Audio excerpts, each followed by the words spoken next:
Assalamu alaikum everyone, and welcome to today's session.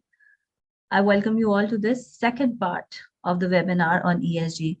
Our last was our first part where we covered different things related to the importance of ESG for the corporate sector for Pakistan. Today's subject is ESG Metrics Challenges of ESG Reporting. So we'll talk about both these things. We have here Ms. Mehek Masood, who is going to be our speaker and trainer for today. We'll cover the topics as to how we should tackle and find a way forward from a global perspective. I would like to begin by saying that you might have heard that company stakeholders or investors ask what ESG metrics are all about.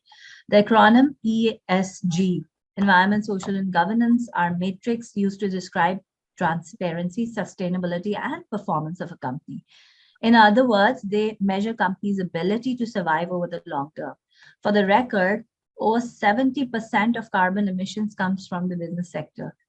And with the climate change looming, it only stands to reason that if you are doing business in sustainable ways, you will be here in the future. If not, then your days may be numbered. But don't panic, we can help you understand the ESG metrics in a better way. Not that long ago, measuring a company's sustainability was less of a priority than it is today. But with the conflict in Ukraine, the world's wheat supply at risk, trade wars with China, and recurring billion-dollar weather events happening across the globe. And in Pakistan, if we look at what climate change has brought for Pakistan in the form of the floods that we have encountered, sustainability is now affecting the lives of every person on the planet. After learning about the metrics later on, the speaker will shed some light on the challenges that come in ESG reporting. I would like to again welcome our esteemed speaker for today, Mehek Masood. She's the head of sustainability and ESG at Artistic Milliners. She has a BSc Honors and MPhil in Environmental Sciences from Kinnaird College for Women and an MS in Environment from the University of Melbourne, Australia.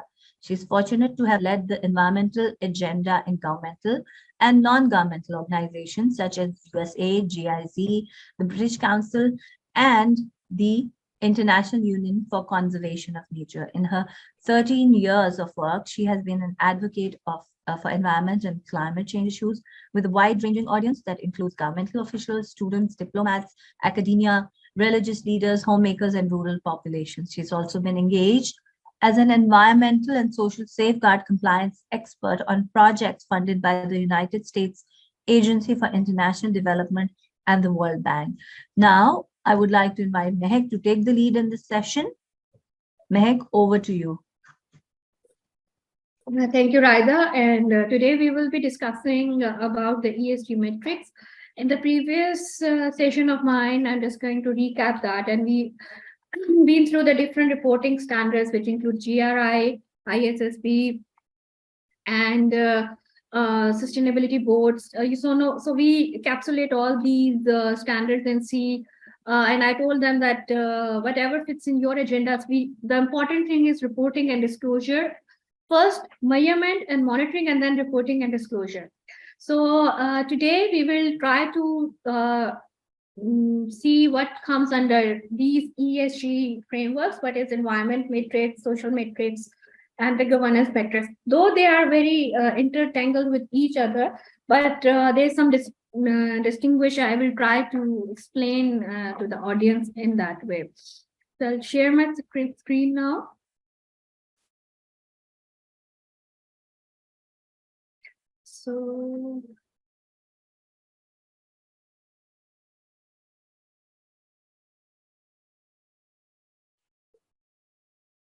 So that's a bit summary of it has been explained earlier by Raida.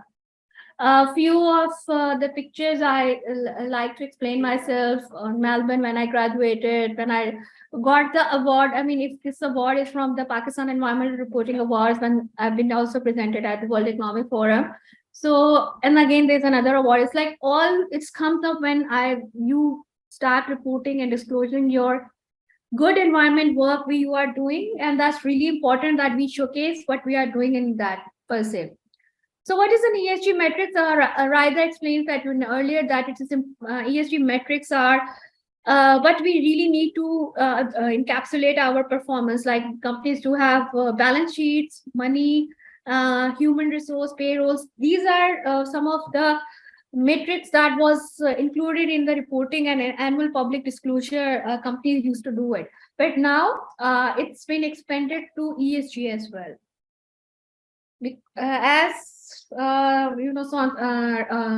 responsible business era has been out, so ESG is now a new way to showing your transparency of your company. Okay, and also corporate governance models are changed now. We really need to see. Excuse me, Mahek. Sorry to interrupt. Your slides are not moving forward. You can can you see my current one? I can just see the cover slide and not the. Maybe you could reconnect. Up now they're moving. Now they're moving. Let us do it like that then. All right. Thank you. Can you see the current one? Yes. If that's the one, how can ESG metrics be used? Yes, we can. So first, as Raida has already explained, and also we've been given why, how these. First, we have to see the how part. So now we'll start with how can ESG metric can be used. So given the situation of 2 years of pandemic followed by current Ukraine-Russia war, so now every company has to be very particular about, they have to measure, report, and also improve their environmental and social performances. So reporting is very important. We need to build the trust of our stakeholders. So stakeholders are not only include investors, stakeholders also include your customers, your internal and external customers, maybe the talent you are attracting, the business people, it could be anyone, it could be the communities you are working with, the governments you are working with. So stakeholders, we really need to, companies need to broad their spectrum, what are their stakeholders. So it's not only important to attract the investment, but also if you consider the internalize the social environmental cost in your operations and everything, it will improve your operational efficiencies. So if there are benefits, which I have some of the take down here, is help. We can help. First we can set up a sustainability goals. What are the doable things that are measurable and that can make an impact? So companies can, if they develop that ESG metrics framework, verification system, they are able to track their progress in a better way. And it encourages companies to be more transparent.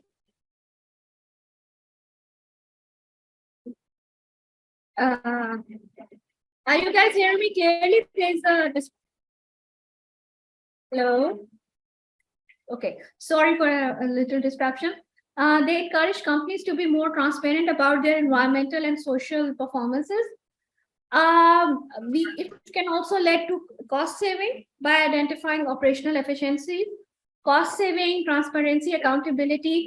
These three things can be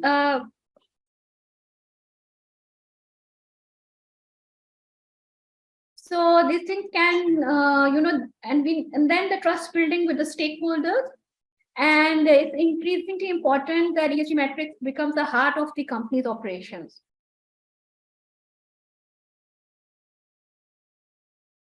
Can you see my next slide, Raida? Yes. Okay. Yeah. Okay, sure. What are the ESG metrics used for? There are many different uses of ESG metrics. More and more companies, it's not just making a better eyes in the public, but again, it's also defining the internal purposes of the company as well. Now, I will give you an example of Patagonia, that because they become the first ones to be considered as a purpose-driven brand, and they said that they will be giving 1% of their profits to the planet. So that's bringing, not only it has impacted their business, it has impacted their image as well, and they have become the trailblazer to be one of very environmentally conscious brand. I was speaking to someone in Europe and they said, I preferred Patagonia because of their environmentally cautious decision making. So it will also increase the turnover of your businesses as well.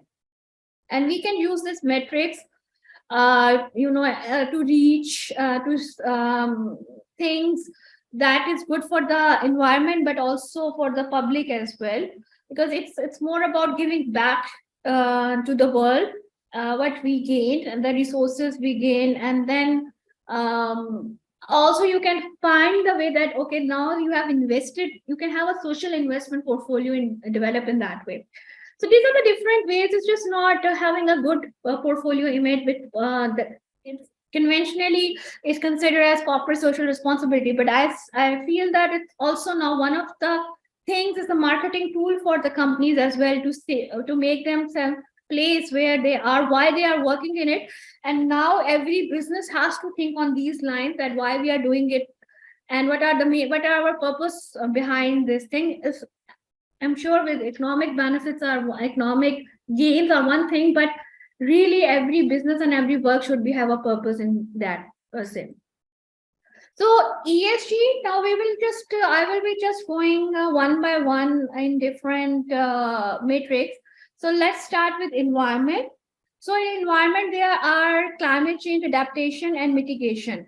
So in adaptation, so what is climate change adaptation? Climate change adaptation is defined as any processes, any policies, any actions that help us to adapt on the changes of climate change.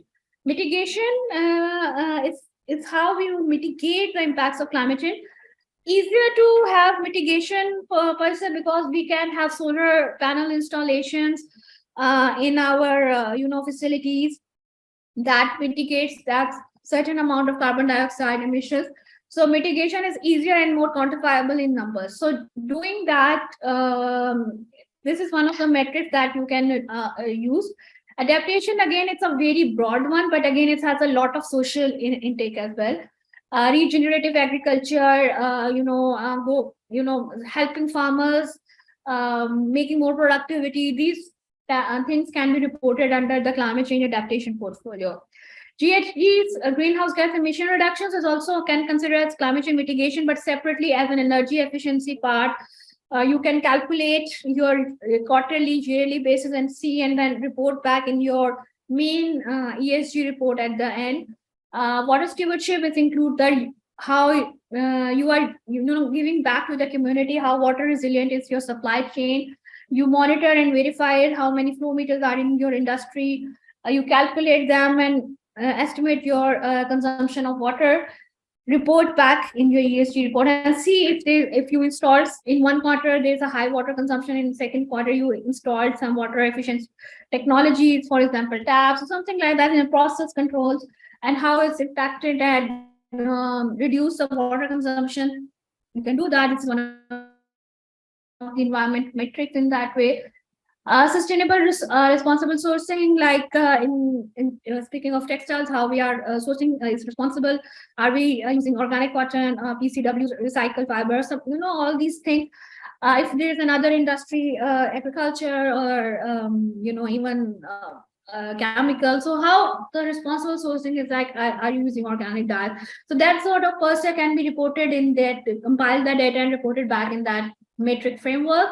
Waste reduction and diversion to landfill, how you are reducing the waste at your source, be it like in your offices, in your canteens, in your processes, and all these things. These things, if you calculate, and then you can report back as well. Circularity, in industrial symbiosis, like it could be in two ways, like one waste of one can be the raw material of another industry. How circular view can be in your own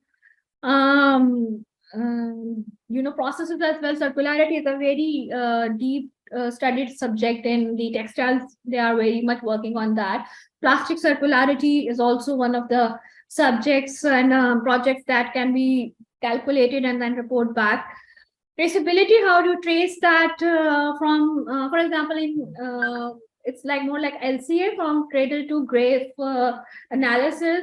Currently in the textiles, we have that QR code. You scan it, and then it can give you the whole product journey from the farms till the store that you have. So now these things are consumers can see that where the main first raw material has been drawn out, how much carbon dioxide it's emitted. So that's one of the data sets that can be available for reporting and also for verification and reporting purpose, disclosure purposes. Plastic prevention, research and innovation, green chemistry, like how you digitalize your chemical inventories if you're a chemical or processing or textile industry or leather industry.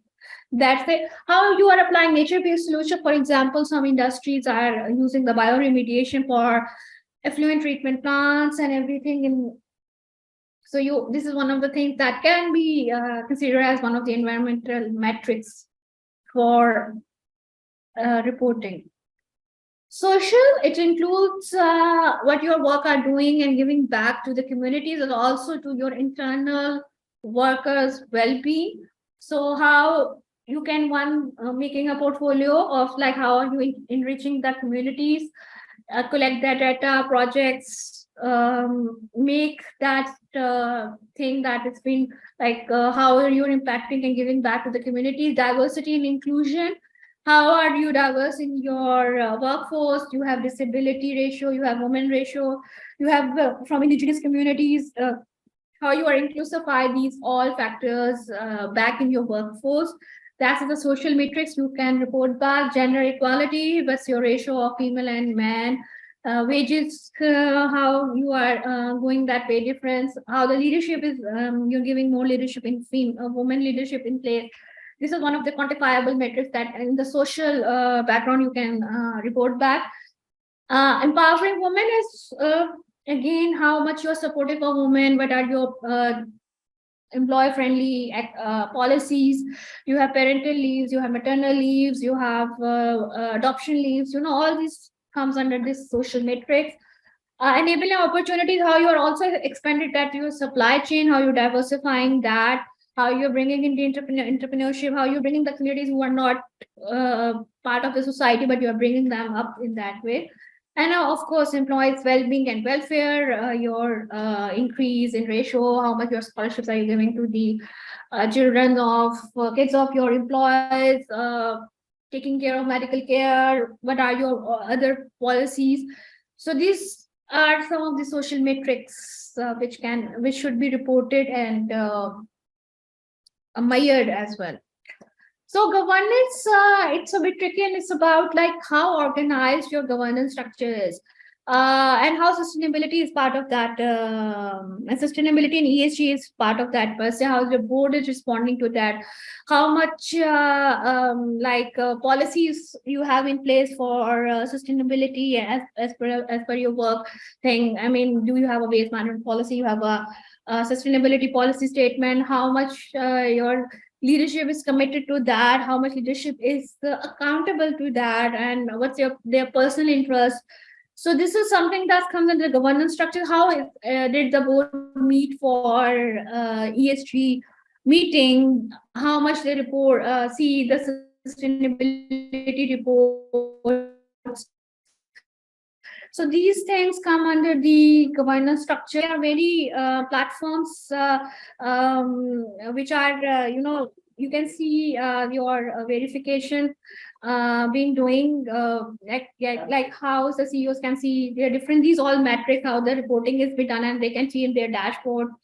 And then they can ask why this water is reduction is not we achieve. So all these things can come under the governance structures. You need to showcase that if you're doing that work. So different challenges. So I have opened it. It's some of the factors, but there are challenges for reporting all these stuff. Number one challenge is like lack of data. So we don't have that organized data sets in most of part of the industry. If I consider textiles, so if we want to do a LCA, we need to go and dig down back. But in some industries, it's easier to track in that way. What could be the boundary of the impact? How to see, for example, if we are effluent is in the river, it's going down the streams in the communities. So will it impact in that? It's also your social impact or environmental impact. Should we consider that, or maybe we go down the stream? So all these are confusional things. It's very problematic for the industries, investors, or anyone to report back. So for that purposes, it's important that we include science and the researchers to explain those things to us and help and see what's going on and how the actual impact of industry and how it can be mitigated or maybe adapted in the situation.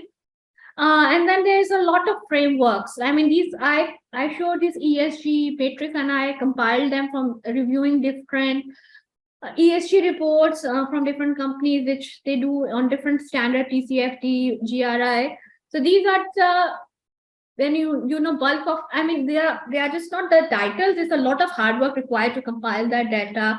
It requires months, and if you want to bring that in structure, that involves a lot of efforts. So firstly, it's important to identify which framework you want to have in. Now the European government and European banks, they are using these ESG regulations, and they are expecting that the regulators are also wanted to. Currently, it's voluntary basis, but in the future, per se, it would be more regulatory as well. If you're working with a European country or European bank or European customer, you need to disclose your ESG data. So you should be prepared for these sort of things if you want to remain it in the business, because it's really important that to be paced up from the outside world, we should be prepared for now and also have this futuristic vision in place, that we need to make ESG reporting and disclosure as part of our mainstream operation, as we have financial disclosures in place. Number one, and the most important one, is the data, setting up the data sets. We need to have these transparency platforms in place, and we will do it that accordingly. Right, I want to have, can we take the questions now? Because I think we should have some more, should be more interactive in that way. Definitely. We have some questions. Participants, whoever has any more questions, please do share them in the Q&A section or in the chat section. We're looking at the Q&A section at the moment. We have a few comments, great and all. One question from Mr. Mohammed Saad: how are GRI standards connected with ESG? Okay, the GRI standard is developed on the ESG framework. I mean, GRI is the most intense standards.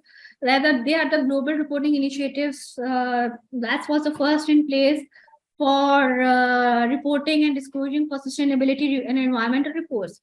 So they are super connected. I think if you make your reports and disclosures and working on GRI and report back, you will. It's an ESG reporting disclosure. Okay, we have the second question is, I would appreciate if you could shed light over how to adopt the standards of GRI. Okay, so adoption, I mean, you cannot adopt this standard. GRI has different categories, like I explained, these metrics. So these are the metrics derived from the GRI standard. You need to collate your data accordingly. For example, you need to collate the GHG's greenhouse gas emission data from your whole year and report back that. Again, you need to collect your solid waste data. You need to, do that. Then you can adapt the GRI standard. There's no adaptation. It's that you collect the data, you see what's required in GRI, and then make your reports according to the standard. Thank you, Mehek. We have another question, which I think is the question of many people. Um, when you talk about GRI is not the only standard or reporting framework that is being followed. Inka question है, which sustainability reporting framework is suitable? There are so many available, but seemingly GRI seems to be followed around the globe. Is that correct? Rather, personally, I told you in my previous one, the GRI is very comprehensive and they have evolved that out and they have these sectoral guidelines. I mean, it's the oldest one, and then other one is, but all the standards have different objectives. The GRI, if you make your reporting disclosure on GRI, it's cover a lot of meat of the reporting. That's why it's more convenient for investors and even acceptable as well. But there, for example, for the financial disclosure, you need to go for a TCFD. There's a climate disclosure. Again, that climate disclosure matrix is also part, the same thing, the same data will also be the part of GRI standards as well. So important is that you cover, that's what I explained it to everyone. It's most easiest thing is develop a comprehensive checklist, develop your reporting disclosure according to those things, so that if you have a requirement for, if you need to develop a report on climate disclosure, but your report should be comprehensive enough to answer all the standards in that way. But the GRI framework is the one of the most acceptable one and a comprehensive one reporting in that way. That's include everything. It's also the oldest one. Even from in Pakistan, the GRI reporting, when when we used to have Pakistan Environment Reporting Awards, most of the reports were made on GRI standards. So personally, it's a favorite. Also, it's also very not only technical basis. It's very comprehensive, and but it's not. Companies are welcome to develop their reports on TCFD, ISSB. If you're working with banks, if you're working, so you have to keep that open frame mind, do the best work and get the best disclosure out. Okay, that sort of sums it up.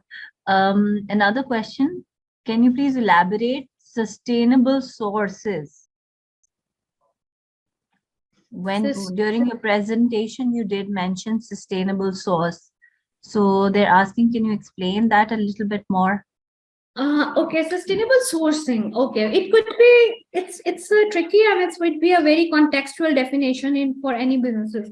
For example, if I say for textiles, our sustainable sourcing is like organic cotton, like we source from a place which include all these I would say like sustainable management practices are in place from those farms. So no, if you go for, and then if you move to the packaging industry, you got the sources from sustainable foresting, like you got this from Brazil, from the forest of Brazil that grows sustainable. The foresting is sustainable. If you grow, if you cut the trees, the forest will get back in a month. So that is sustainable sourcing for that industry. So sustainable sourcing mean the sourcing that has a minimal impact on the environment and the resources generation. So it is different for different industry. For agriculture basis, for example, if you have agriculture land, you use compost, which is organically sourced, and it's from conventional methods. So that's a sustainable sourcing for that. Pepsi and Nestle, they are working with farmers for making that responsible business. They are giving farmers these water water saving technologies and everything that make them as a responsible sourcing for that way. So that's I try to nutshell that what sustainable sourcing concept is all about. That's a very good explanation, Mehek. Industry wise, it varies. And recently also we've seen that a lot of packaging or companies, manufacturers, or have changed the packaging that they use. We see that happening. We see Pepsi introducing recycled plastic bottles. Then the milk pack, the Nesvita packs, there are certain, I think certain of those where they have started using paper straws instead of the plastic straws.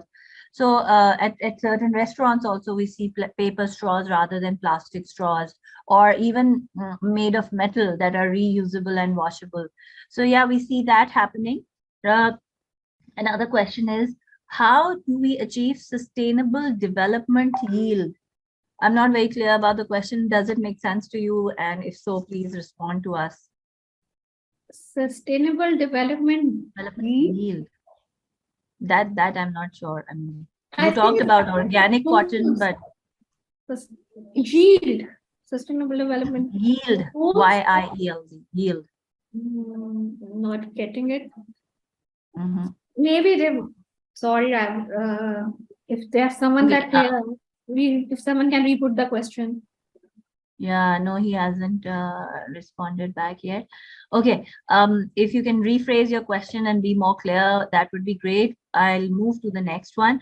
How to treat industrial waste before dumping that industrial waste? How do you treat that? Well, okay. So it's a way their industrial waste is different. It's a liquid waste, it's a solid waste. So there are different ways to treat it. If it's an industrial liquid waste, which is called effluent, the industries have effluent treatment plants, so they treat them and then there are certain standards. Now they are, after the 18th amendment, there are provisional standards, so they have to get the treated water to that standard and then they can discharge into the stream. So okay, that's great. There's a very interesting question. What will be the role of financial auditors while issuing the audited financial statements in future? So basically, how will that evolve with ESG reporting? well, this is evolving at the moment, and many banks and Europeans has you have to give your ESG reporting, and that been audited by they do have an ESG departments in their banking structures, and also after state bank guidelines, there will be these green banking departments in our banks as well. So. Financial auditors, there will be ESG auditors as well doing the work. If you want to invest, if companies want to invest in a particular project, so the financial auditors do have to factor that in for new projects. Climate proofing is also one of the concepts. Climate insurances. So these for that, if you want to be an insurer for a bank or for the climate, then you need to have the degree or some certification in terms of climate finance in that way. So that's another stream of green skill that's coming up in future and we should be having that in Pakistan as well. Interesting. That's very interesting perspective. The next question is there any consistent ESG reporting framework mandated in other countries? I mean, is there in other countries, what is it like? Is it like open, any company can use whichever framework they find suitable, yes, or there's a mandate that they have to use some particular one? Currently not, but I was reading an article yesterday that European banks will be they will be issuing some guidelines for ESG reporting. EU will be doing that, and then US per se that has that maximum framework that you need to report that, but not mandated any framework, but reporting would be mandatory. UAE is doing something on those lines. So this is some regulators are currently in talks to do though. Okay. Are there examples of GRI in terms of financial reporting? How can we gauge it in numbers? Well, GRI has a full-fledged section. If you're making a GRI report, you need to have a GRI. It's a reporting tool which has an ESG metric, and they have a financial metrics as well. Oh, great. That's information. How can climate finance influence the social side of ESG? Climate is not social. Climate is environment. Climate finance is, I mean, if you get a climate financing, it will be only in, it will be mostly you will get it on the social side of ESG. It's like if you are treating the clean air, you are protecting people's health. So it's an impact on the social thing. So how does it So influences? it's a direct relationship. It's a direct relationship. Regarding ensuring ESG compliance, I don't understand this question. It's incomplete. In terms of ESG standards, where is our industry standing? What could drive them to adopt it at a faster pace? Well, I must say that I wrote my first environmental ESG report in 2014 for when I was working with the British Council. So the companies are doing these reporting for a while now. Like I think from 2000 onwards, there are different companies who are making their sustainability reports. You can find this Interloop has a report. British Council Pakistan, I did that, and it's also still up there in their website. Century Paper Board Mills, for the fact I know because my father was at that time doing that. So they do that reporting. There used to be a Pakistan Environmental Reporting Award that was being supported by ACCA and WWF. So, and I'm talking about way back in 2013-14, and it's been doing from 2009 onwards. It's a regular feature that's happened. So every Angro do that.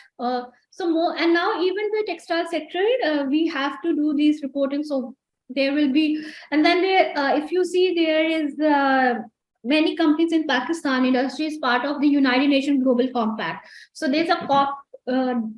Everyone has to they communicate their progress, and that is also one of the it's one of the form of our ESG report. So companies are reporting. For the textile, I would say it's more brand driven, but other industries are also doing it for different purposes. They need to have this CDM, everything, all these things like that. So it's more like the leadership commitments and also the vision, and also seeing the global perspectives as well. Okay, we have another. In fact, it's good to see these questions coming in. At least people are interested and they want to learn more. So, good. Please share the green chemistry concepts. Well, green chemistry concept is like how, like you are using organic dyes. If I say about textiles, you are digitalizing your inventory of chemicals. Then you are seeing that you are not using chemicals which are not ZDHC compliant or any chemical standard compliant. If you are and if you are working in a paper industry or a different industry, you are not using you are storing them well. You have a proper MSDS system and inventory system in place. So all this comes under the green chemistry concepts. It's a whole new topic. Okay.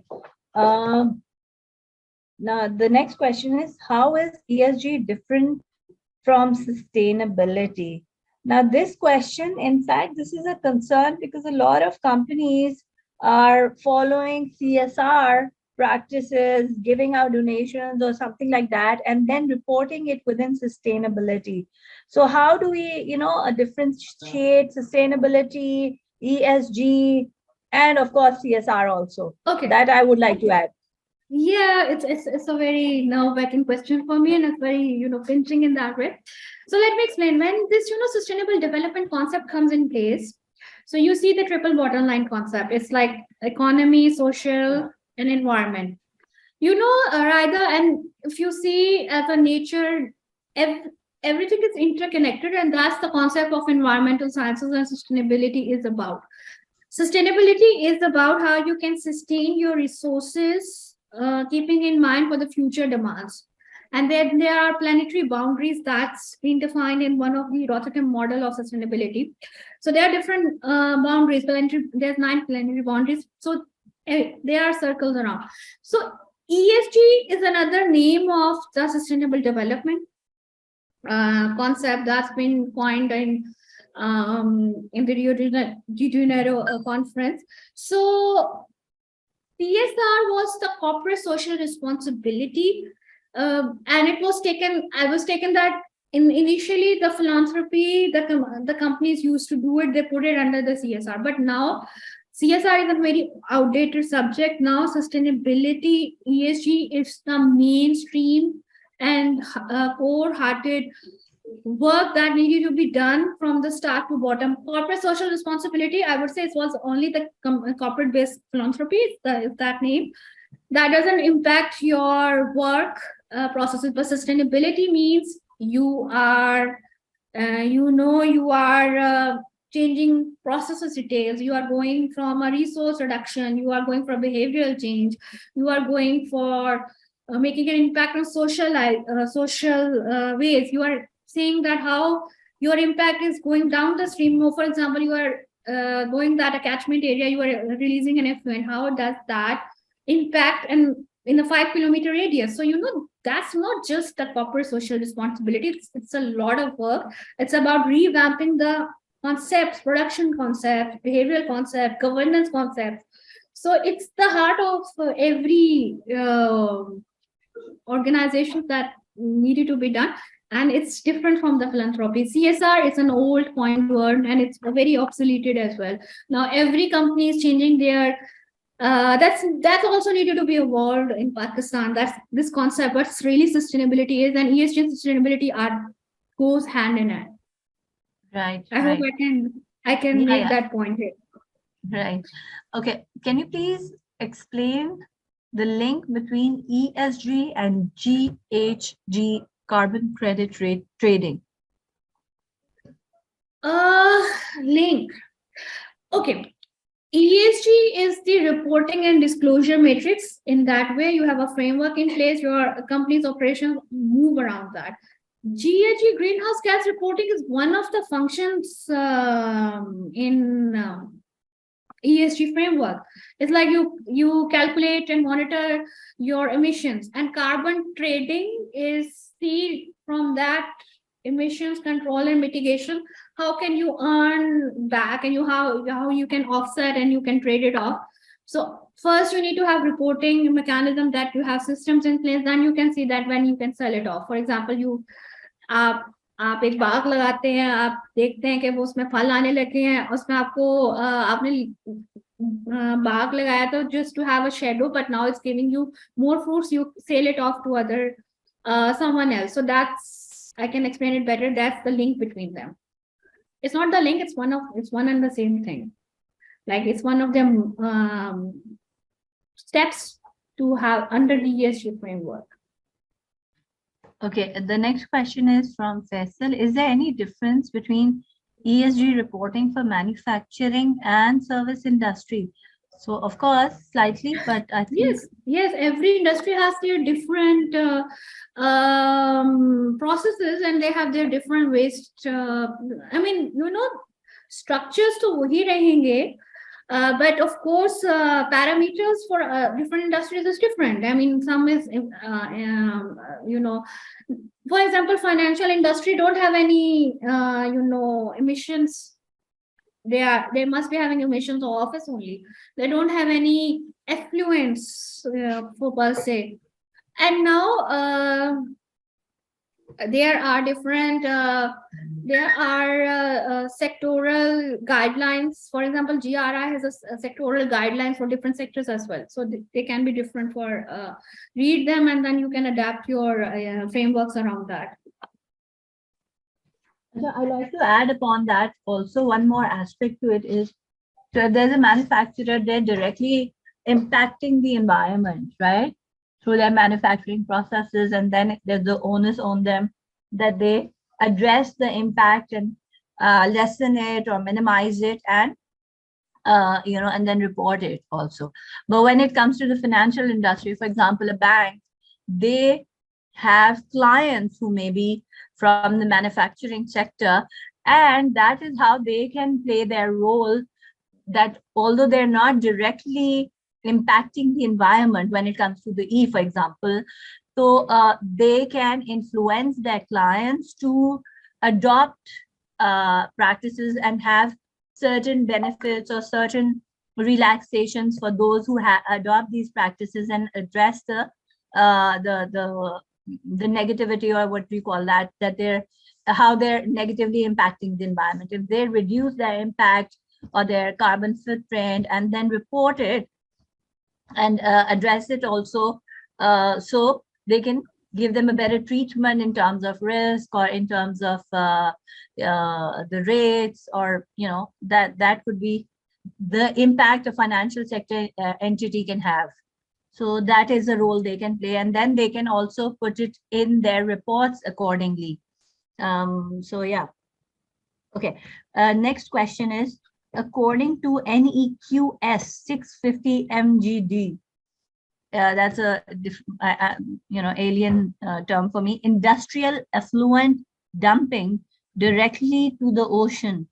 Ooh. I'm not Okay, sure. that's the national environmental quality standards he's explaining. Okay, but ये incomplete लग रहा है मुझे फिर इनका question.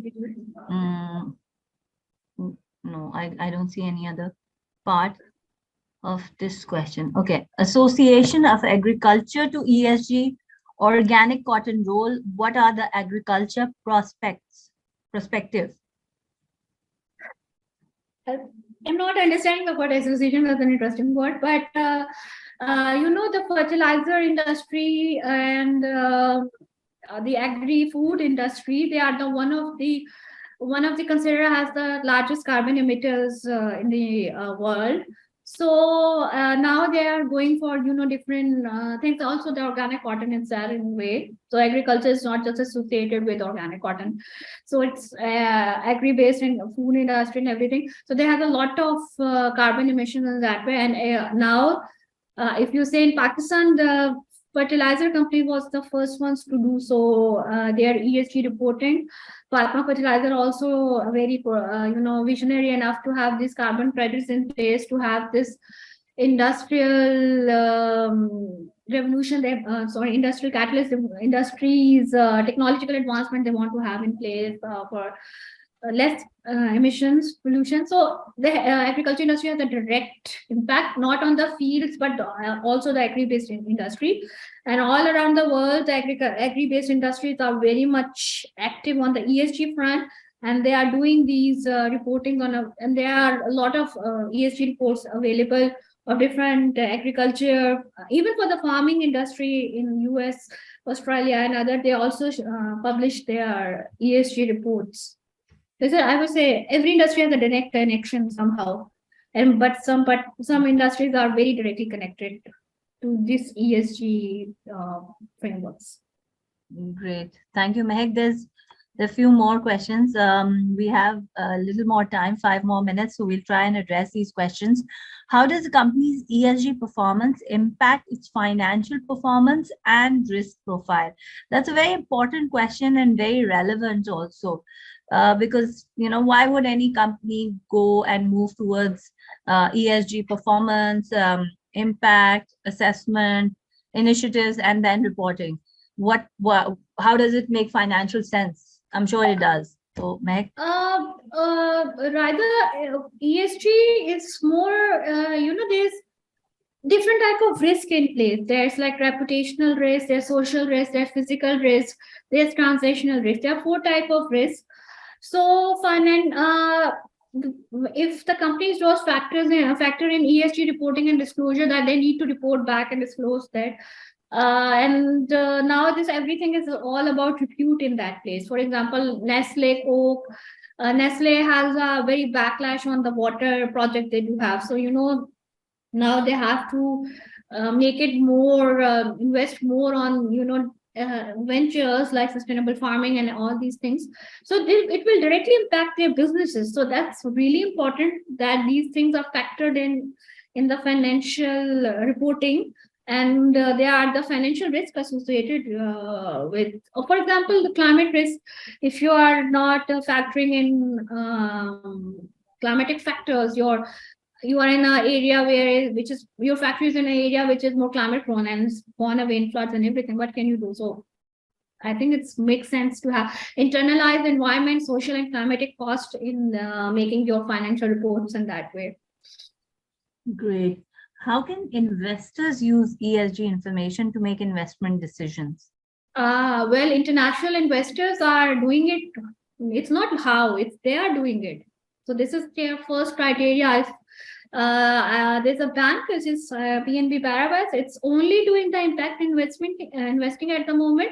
They are only investing in the projects and the organizations who are, and the European banks are very strict in that, and they are becoming more stricter in that way. They are only investing in the projects which has the minimum environmental and social environmental impact. So investors will look into this thing very with a close eye. This should be very purpose driven. They will see if we are investing in now.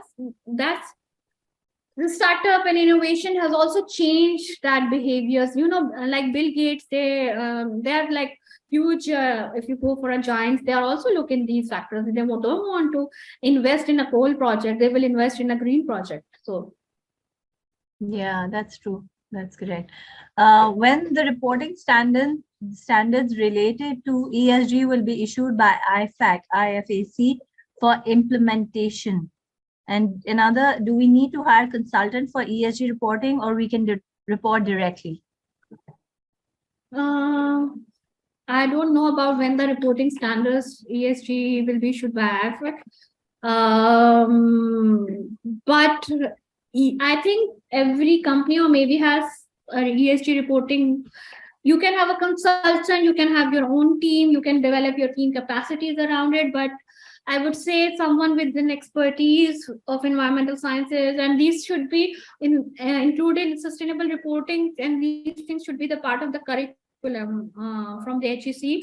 And also for the auditors, accounting, and these courses should be the part of our educational system, so that these are the new skill sets that needed to be embedded in.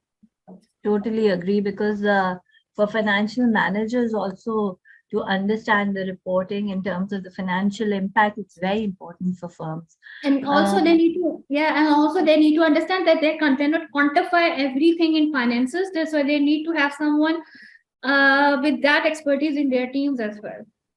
That's true. That's true. There's two more that I'll take. One is CDM still active in Pakistan?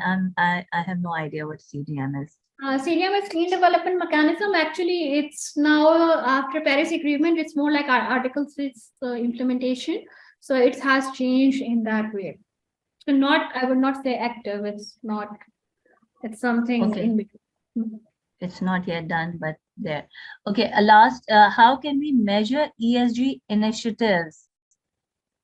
How can we? I explained that how you can quantify the work. Some things are very straightable, quantifiable, easy: water discharge, greenhouse gas emissions. The environmental metrics are more easier, but you can for the social, you can do the numbers and do that. It's just not measure. It's about how you report back and how you make that impact. Yeah, I think that's correct. If you see some reporting reports online, you can see how companies verify, measure, and they project that data. There's no hard and fast rule for that. That's true. Thank you, Mehak. I think इसके ऊपर ये बहुत जरूरी है for all companies to realize that before they start reporting, they first need to assess what are the business activities that will impact E, S, and G, their own existence. How does their existence, their businesses, their revenues, their operational processes have an impact on E, S, and G? And then the second step would be to analyze where you stand on all these factors, and then outline a roadmap, make a target, goal, and then a roadmap to reach that goal. And once you do that, that is when you actually start reporting.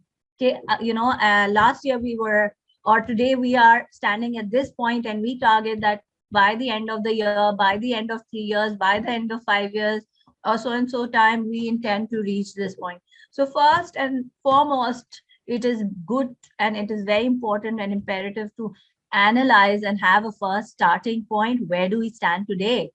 What are the areas that we impact as an organization by running our business in first place?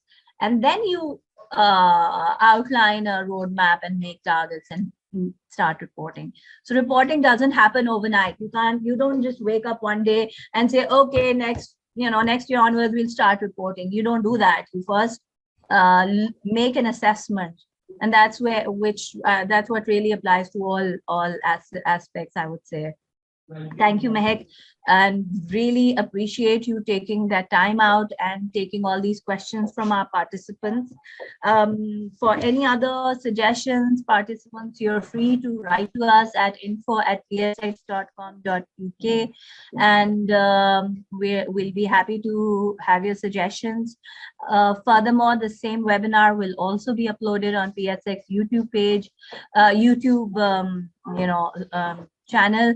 Please do take a look if you want to learn more from here. Thank you very much. Thank you. Khuda Hafiz. Allah Hafiz.